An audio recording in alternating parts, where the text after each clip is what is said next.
Welcome to Wilson's Point. We do hope you enjoy your visit to this historic, yet peaceful and relaxing site.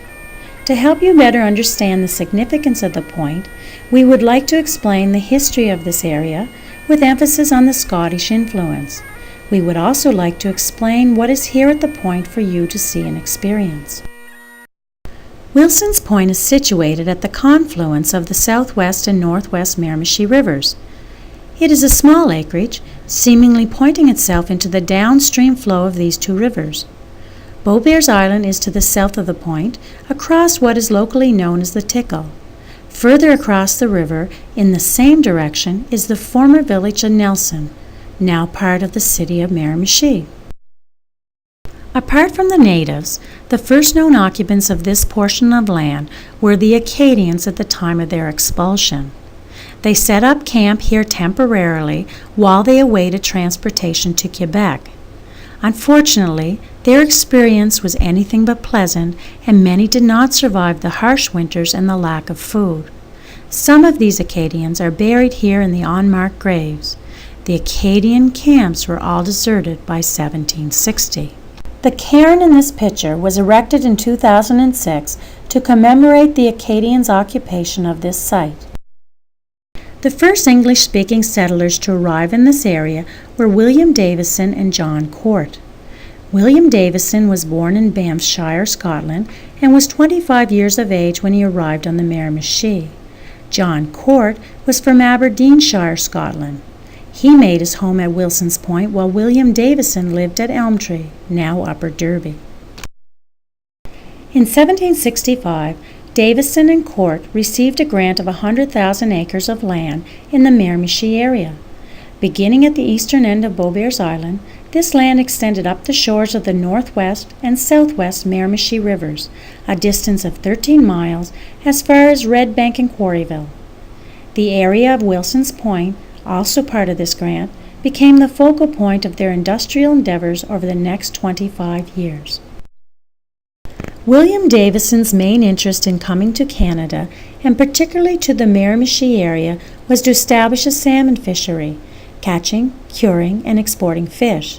His family in Scotland had been involved in the fishing industry for a number of years, so he was somewhat knowledgeable of what it involved.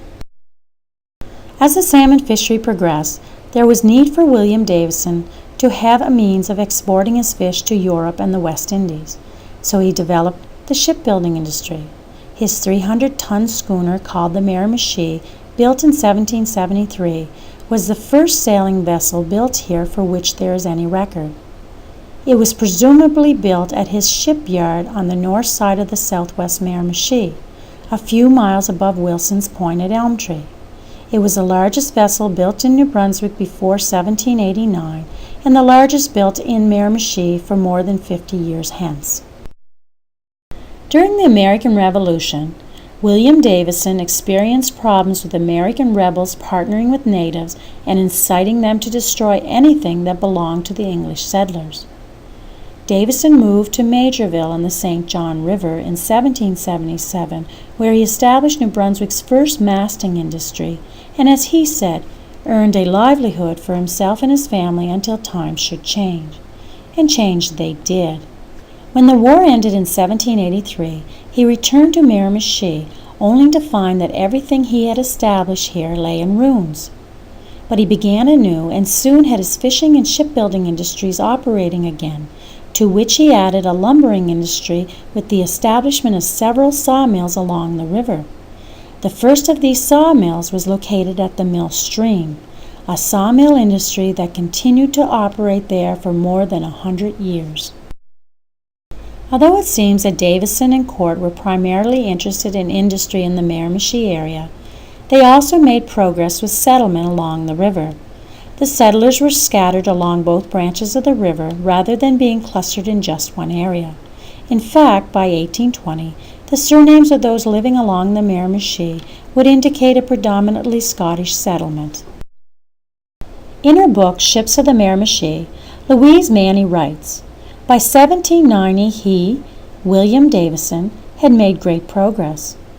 He had well-established fisheries with markets in Europe and the West Indies. He had an active shipyard, and 3 large double sawmills. He had contracts for all the masts and lumber he could produce. He had established a home for his wife and 5 children. He was a leader in every phase of the life of the community and prominent in the business and political life of the province, and he had big plans for the further expansion of his industries. But in 1790, William Davison met an untimely death due to exposure. He is buried in the cemetery here at Wilson's Point. His original tombstone is still here, but it is difficult to read the inscription, so a new stone has been placed beside the old one. By the year 1790, there were significant numbers of settlers within the Miramichi area to warrant the establishment of a church. The church was to be built at Wilson's Point. In those days, it was assumed that the point would be the center of the new town site, and since the cemetery already existed at the point, it was an appropriate site for the new church. James Anderson was the designer and builder of St. James Church of Scotland, a Presbyterian church at Wilson's Point. Anderson was brought from Scotland by William Davison in 1784 and died in 1797. Anderson is buried here in this cemetery. The first clergymen to preach here were itinerant ministers who traveled extensively over the Atlantic region. We know of at least 2 ministers who were here in the 1790s, James Fraser and James MacGregor. They preached and baptized at various points along the river, including Wilson's Point. The first resident Protestant minister in the Miramichi area was Reverend John Urquhart. He preached at St. James Church from 1802 until his death in 1814. Reverend Urquhart was a native of Cromarty, Scotland, and he and his wife, Mary, had 11 children, most of whom married and raised families in the Miramichi area. The church at Wilson's Point continued to be used for services until 1832. By 1827, the new St. James Presbyterian Church in Newcastle, now St. James and St. John United Church, was completed. As more and more people attended this new church, the church here at the Point was no longer useful. The building was sold by auction on May 1, 1838. The foundation markings of the old church are still visible. An archaeological dig was undertaken in 2003 to verify the location of the original building. The new structure was not placed in the same location because of the protected nature of the property. The old cemetery here at Wilson's Point lies between the site of the original church building and the tip of the point. Many of the earliest settlers from along the river are buried here. But when restoration was first undertaken in 1946, only 17 identifiable tombstones remained. All 17 old tombstones still exist, but most of the inscriptions are very difficult, if not impossible, to read. However, new marble markers were placed at the grave sites in 2003. The beautiful wrought iron gates at the entrance to the cemetery date back to the mid-1800s. They were created by John Norman, a Scotsman who came to Miramichi about 1840, as an entrance to the home of Alexander Rankin in Douglastown. When the Rankin House became a school, the gates were removed and eventually purchased by Lord Beaverbrook to be used here. Enclosures, such as shown here, commonly enclose the graves at the point. It is still possible to see where some of these fenced areas existed. Lord Beaverbrook was referring to these fenced grave sites when he called the park the enclosure. John Wilson was a New Jersey loyalist who settled at Wilson's Point in 1784. He was appointed the first Justice of the Peace for Northumberland County. He also operated a tavern at the point in view of the river, just beyond the right-hand corner of what is today's parking lot. The first meeting of the Court of Quarter Session for Northumberland County, what would later become Northumberland County Council, was held at John Wilson's Tavern on September 15, 1789. This is further indication that the point was considered to be the center of business and government for the Miramichi area and was in William Davison's plan for a town site. It should be noted that before 1820, Wilson's Point was known as Point de Boishebert, Beaubert's Point, and Miramichi Point. Then in 1820, it was named for a Scotsman and ferryman, John Wilson, not the same person as the tavern owner. John Wilson came from Orkney, Scotland, arriving in Miramichi about 1819 and settled in Wilson's Point. Although he worked at various occupations, he is best known as the ferryman from the point. Doreen Menzies Arbuckle, in her book, The Northwest Miramichi, says there was an early ferry service that operated at the Tickle, beginning in 1813 with Charles Vye as the ferryman. In the 1840s, John Wilson was operating a ferry from Wilson's Point to the north and south side of the Miramichi River, as well as to Beaubert's Island. The ferry that he operated was most likely horse-powered, the common type of ferry in the early 19th century. The ferry service continued until 1856, when the Northwest Bridge was built. Shipbuilding operations on Beaubert's Island had all but ceased, and all commercial activity had moved to the towns of Newcastle and Chatham. By the mid-1900s, the decrepit state of the cemetery grounds at Wilson's Point was brought to the attention of Lord Beaverbrook. Lord Beaverbrook's father, William Maxwell Aiken, had preached at St. James Presbyterian Church in Newcastle when Lord Beaverbrook was a boy. In 1945, Lord Beaverbrook purchased the land at the point, which had been designated a burying ground, to be used solely as a memorial to the old pioneers of the Miramichi who are buried there. He also purchased land owned by Margaret Wilson and Donald Fraser. Then, all the fallen trees and debris were cleared, paths were created throughout the site, and tombstones were repaired. When finished, Lord Beaverbrook gave the property to the province of New Brunswick to be kept forever as a historic site, in memory of the early pioneers of the Miramichi. It was at that time that he chose the name, The Enclosure, for the area.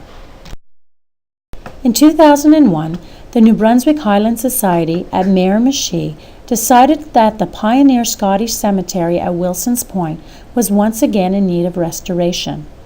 Their vision was that the area inside the cemetery gates reflect and promote the early Scottish presence for the benefit of future generations. The Scottish Heritage Association was then formed, their mandate being to make this vision a reality. The committee currently consists of 12 members who, since 2001, meet on a monthly basis. The following steps in the restoration process were completed. The cemetery and surrounding area was cleared of underbrush and walking trails were restored. The grounds were cleaned and groomed where possible. A new sign was purchased and placed at the entrance of the cemetery area.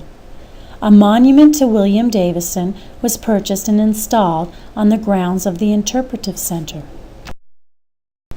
All the original grave markers were left intact, but new granite markers were also installed for each of the 17 identified graves. As much as possible, the original inscriptions, as recorded by Louise Manny in the 1940s, are engraved on these markers. An interpretation center was built in the form of a church, modeled after what was determined to be the style of the Presbyterian church that was located here for more than 40 years, 1790s to 1830s. Unfortunately, the building could not be placed at the site of the original church because of the historical significance of that property. Also, a floating dock has been built and is ready for installation at the site of the original wharf. An early 19th century pulpit was donated by the Anderson family of Burn Church. It was restored as closely as possible to its original condition and installed in this new building. The benches in the new building were obtained from the old Northumberland County Courthouse in Newcastle. In 2006, using stone from the old Miramichi Hospital, the foundation was faced, steps were built at the Interpretive Center, and down to the wharf location. In 2007, wrought iron rails have been installed on the front steps and wheelchair ramp, and a suitable railing was installed on the stairway to the wharf. And the work continues. There is still much to be done, particularly in the interior of the building, to make your visit here as informative as possible. This is a map of the trails in the old cemetery that you may now wish to travel. The outside path follows along the river around the point. Smaller paths through the graveyard area will take you to all the grave sites. Thank you for visiting with us today. We do hope you enjoy the remainder of your stay.